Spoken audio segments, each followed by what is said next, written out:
आज हम निबंध लेखन पढ़ रहे हैं। तो निबंध लेखन भी हिंदी की एक महत्वपूर्ण विधा है। निबंध का अर्थ, निबंध का अर्थ क्या होता है?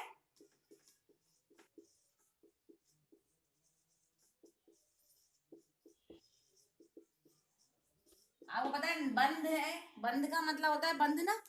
तो बंधी हुई रचना को निबंध कहते हैं। किसी भी एक सब्जेक्ट पे रिलेटेड एक ही उस पे बंधी हुई रचना हो उसे हम निबंध कहते हैं।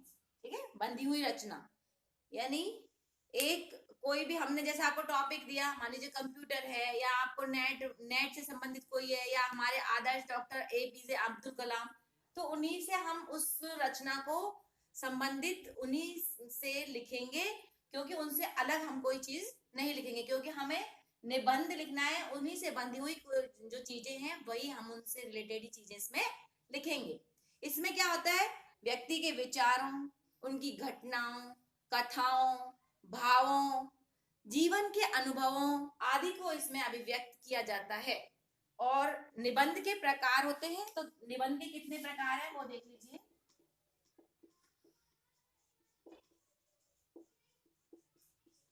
निबंध के प्रकार,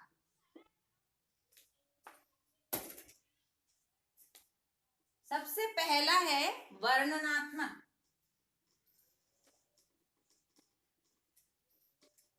वर्णनात्मक तो आपको पता चले वर्णन, जैसे जिसमें वर्णन है, वर्णन शब्द है उससे बना हुआ है, तो इसका मतलब समझ में आ रहा है आपको। इसके अंतर्गत क्या क्या चीजें आती हैं?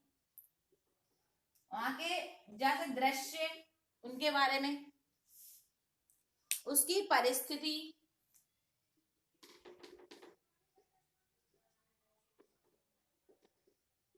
ठीक है, परिस्थिति और स्थान, उस जगह का स्थान,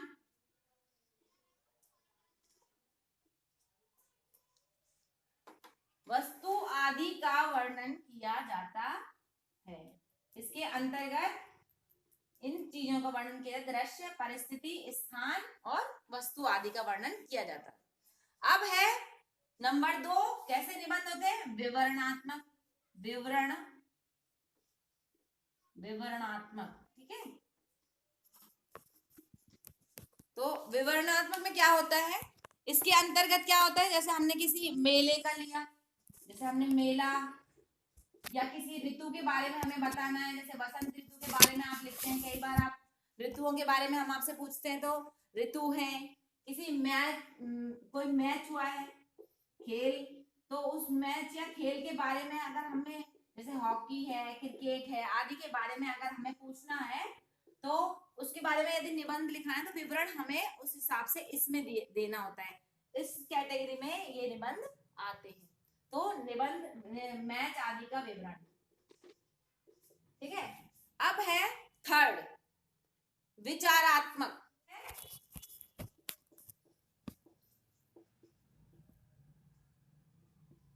विचारात्मक निबंध के प्रकारों में तीसरा प्रकार है विचारात्मक। इसके अंतर्गत कहीं की समस्याएं, समस्या, घटना,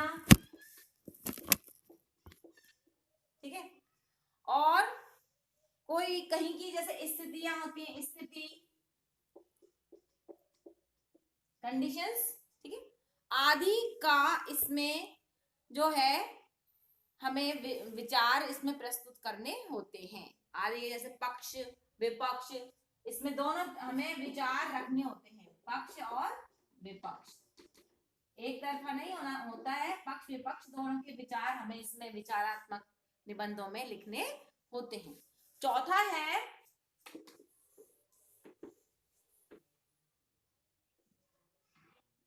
चौथा जो है वो क्या है? भावात्मक।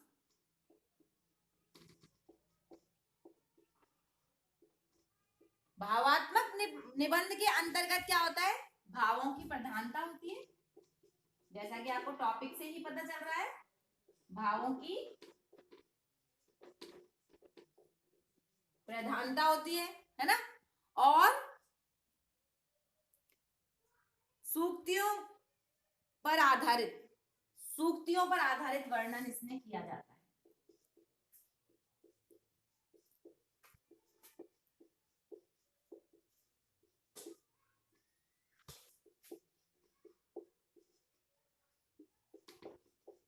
जैसे मान लीजिए हमने कोई किसी की उसमें हमने कबीर, रहीम आदि की जैसे सूक्ति है या किसी भी है, उसके बारे में हम कई बार व्याख्या करते हैं, काफी लंबा हम उसका विवरण देते हैं, तो वे इसमें भावात्मक निबंध में आते हैं। इस तरह से इसके 4 आपको प्रकार मैंने बता दिए।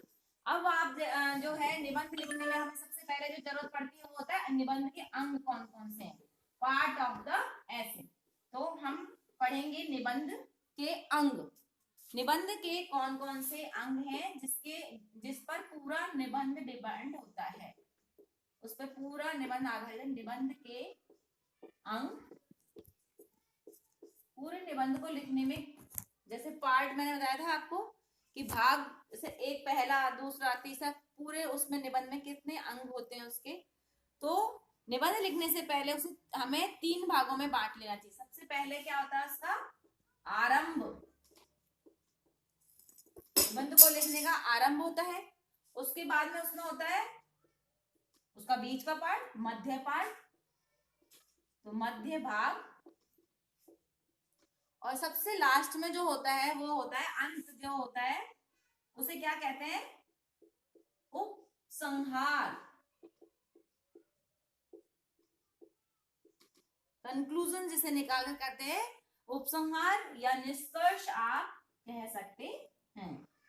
किसी भी चीज का निचोड़, यानी हम पूरे निचोड़ हम इसमें यहाँ रख रहे हैं, उपसंहार अंत में हमें लिखना होता है जिस विषय में हम लिख रहे हैं। तो आरंभ में जो हमें होता है वो क्या है, उसकी भूमिका या उसे प्रस्तावना कहा जाता है। जिसके बारे में हम लिख रहे हैं उसके बारे में उसकी भूमिका बनाना या प्रस्ताव, उसके बारे में हम जानकारी देते हैं कि हम किस विषय के बारे में यहाँ दे रहे हैं। ये प्रभावशाली और आकर्षक होना चाहिए, क्योंकि जो आपका एग्जामिनर है वो आपकी भूमिका को पढ़कर ही समझ जाता है कि आपका निबंध कैसा लिखा है। तो ये आपका कैसा होना चाहिए, बड़ा आकर्षक और प्रभावशाली होना चाहिए। जब आरंभ अच्छा होता है तो अंत भी अच्छा ही होगा। आपने कहावत भी सुनी होगी, first impression is the last impression. तो अब है मध्य भाग। मध्य भाग में हम जो भी निबंध का हमारे पास टॉपिक है या विषय है उसके बारे में हम पूरा जानकारी इसमें देते हैं और उसको स्पष्ट करते हैं कि इस विषय वस्तु को हम किस तरह से उसमें व्यवस्थित क्रम से और उस विषय के अनुरूप हम इसमें उसके बारे में जानकारी देते हैं। और अंत में जो मैंने बताया उपसंहार और निष्कर्ष, तो इसमें जो है अंत में निबंध में जो लिखी हुई बातों का हमें सार देना होता है कि आखिर इन सब चीजों का सार क्या निकला, निचोड़ क्या निकला, और इस तरह से हम अपने निबंध को पूर्ण करते हैं। निबंध में यदि हमें उससे संबंधित कोई छोटे छोटे कोटेशंस हैं या हमें कविता की 2 लाइन है, वो जो पंक्तियां हम इसमें लिखना चाहें उन्हें हम बीच बीच में लिखते हैं, उससे और उसका आकर्षक और प्रभावशाली निबंध बनता है। तो हमें ये ध्यान रखना चाहिए जो भी कविता या हम जो भी कोटेशन इसमें देना चाहते हैं वो उससे रिलेटेड होना चाहिए, यानी कि ऐसा ही नहीं कुछ भी उठाया कुछ भी लिख दिया, उससे विषय से संबंधित होना जरूरी होता है। तो इन चीजों को आपको ध्यान में रखना है। अच्छा निबंध लिखने के लिए हमें कुछ बिंदुओं को ध्यान में रखना होता है। सबसे पहले विषय से संबंधित जानकारी हमें देनी है, उसकी रूपरेखा बनाकर और विचारों को व्यवस्थित रूप देना है। निबंध में व्यक्त विचारों को दोहराना नहीं है, बार बार किसी भी चीज को रिपीट नहीं करना है। निबंध की भाषा सरल, कैसी, मुहावरेदार, अगर मुहावरेदार है तो बहुत ही अच्छी है, और विचार उसमें मौलिक होने चाहिए, यानी कोई भी चीज ऐसा नहीं बनावटी हो, बस हमने फेक फेक सब भर दिया, गलत सलत नहीं, उसमें मौलिकता होनी जरूरी है। और दिए गए शब्द सीमा के अंतर्गत ही हमें निबंध लिखना चाहिए। जैसे आपको कहा है 150, यानी आपको 150 शब्द में कहा है, तो आप लगभग 1.5 पेज, है ना, 1 और आधा पेज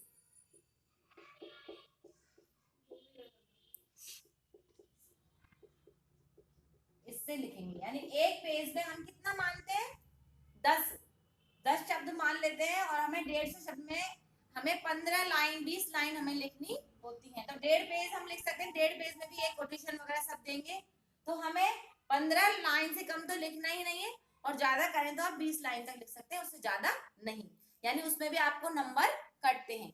भाषा वर्तनी की शुद्धता, विराम चिन्हों का विशेष ध्यान देना है। तो इस तरह से हमारा निबंध पूरा होगा, आपको पूरे पूरे नंबर मिलेंगे।